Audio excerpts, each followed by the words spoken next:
it's edited down into a very specific, way. This is a much different way that we do film the show. It's more documentary series But style. do you ever get, and this is just my own experience, as somebody who is in the public eye, not even a fraction of what you are, it's really hard. It's hard to be, I'm not complaining. Everybody has a rough life and shit happens to the world. Yeah. And shit happens to everybody. Yeah.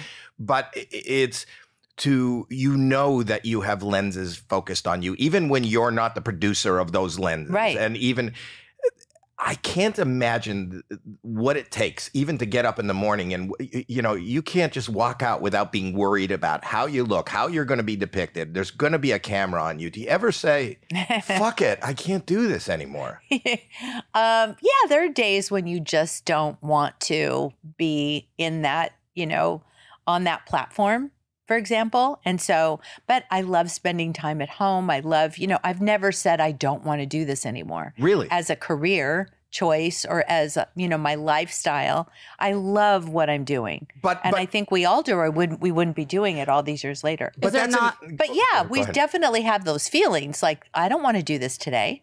Is there not a child where you had to twist their arm a little bit more than some of the others that really just wanted to back off and take a break? Yeah. I mean, that's one of the reasons why we thought, 20 seasons is great at E because, Courtney wasn't as enthusiastic about doing it as much as, she was, but she was always the one who had the question in the very beginning. Mm-hmm. She was like, is this really, what I want to do? There's always one. Oh, there is. Every bunch. I was friends what I mean? I was friends with Sharon Osbourne, and she did the show with me. They have a daughter that's never been on camera, doesn't want to be on camera. Yeah. Some people are just more comfortable. Kendall and Kylie didn't have a choice. So, because they were young, babies. But their role in all of it was they went to Sierra Canyon, for example, school that's nearby, and they would shoot after school if they felt like it and their homework was done, or on the weekends when they, we tried to get them in their own environment at the stables or walking the dogs or, doing their chores or whatever they had going on. And they were in it very little compared to the other ones. And then they grew to embrace it. But my question is more about real life. And that's what, listen, thank God this isn't real life? No. But I'm saying the hell that is real life. When the shit that happens, the camera doesn't turn off. And those are the moments when I would go, listen, I just need a second. Like the Kanye stuff, right? Like at that point, that's shared with the world. I don't know that you would say at that point, it would be hard for me. I think it's really up to the individual person in our family who's going through whatever life throws at them that day and whatever they're going through and how comfortable they feel going through it. We see every episode before it's aired. Right. We have total editing rights, and what we put out in the world is what we want everybody to see. And so we've made some difficult choices sometimes when we've said, wow, this just happened. Do we really want to air this, or do we want to, and we always choose to keep everything in. But I'm not talking about even what goes out. I'm talking about in the moment as you're going through it. It just seems, as a viewer, I'm just saying, which is what makes you better and more authentic than most people. Everybody wants to do a reality show. There's a reason why you're on top, and that's because we sense that it is your reality.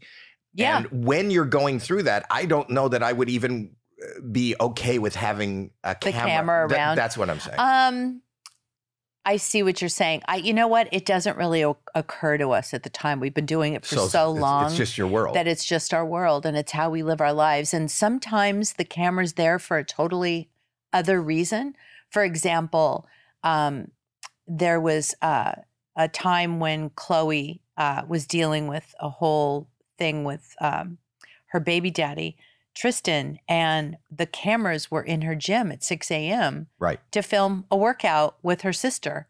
And this started happening at, 5:30 or 6 in the morning. Right. And you can't make this stuff up. All of the things that we've gone through, that have been captured on camera are because we lived with these cameras in our lives for so long. It's inevitable that they're going to catch most of what's going on. But I think that we've also been able to, along the way, shine a really huge bright light on some issues that have helped a lot of people along the way at the same time, which I'm really proud of, because we're vulnerable and we'll show, something that maybe most people would say, oh, never, like you're saying. That's exactly what I'm saying. That's amazing to me that you do it. I think it's good. I think therein lies your success. Well, because you always talk about, even with mental health, talking about it and erasing the stigma, which is kind of what you're doing for everyday situations, right? Putting it out there, and there's no shame, because at least someone else in the world has gone through whatever it is you guys are going through. I think it's just harder as the person going through it to see in that moment. Like, I don't know if I'd be able to in that moment, but also I'm not used to it. Like, I don't have cameras in my face. Yeah. Well, you're talking about Chloe. So Chloe's sitting there in the gym and you're shooting a thing and she gets a call and she finds something out that is really tough in her life. Yeah. I would imagine the knee-jerk reaction for the average person would be, okay, hang on a second, and say to the cameras, get out of here. Get the fuck out of here. I can't deal with this right now. Right. I'm dealing with life. Right. It doesn't seem like you guys do that. Well, fortunately for us, and as far as a production value that we're talking about, Kim was the one on the end of that phone call, and she's so smart and professional and brilliant about that stuff, knowing that at the end of the day, if she wanted to take it out, she could. You know what I mean? Yeah. Like, if this is so painful for someone at the end of the day, but that process really hasn't occurred because we all talk about everything. And like I said, you can't make this shit up if you tried. It's amazing. Like, you can't, like, every single week, it seems like something's happening that's either really amazing or, life happens, like you said, that throws a curveball. And then it's how you deal with that curveball, and that's what I think is so interesting, because so many people go through a lot of the same things that we've been through. And some people are really encouraged or inspired by the way that the girls handle things, which I think is a really great, the feedback that we get is so positive. But then again, it's a real mean world. And I think you get a ton of positive feedback, but you must feel. Oh, you definitely get a lot of hate at the same time. Is that not, how are you that really powerful? Annoying. Well, listen, I told the girls in the very beginning, you just can't read all the comments and the negativity or the bullies or the trolls and, all the negative stuff that comes along with this job. You really do have to have thick skin.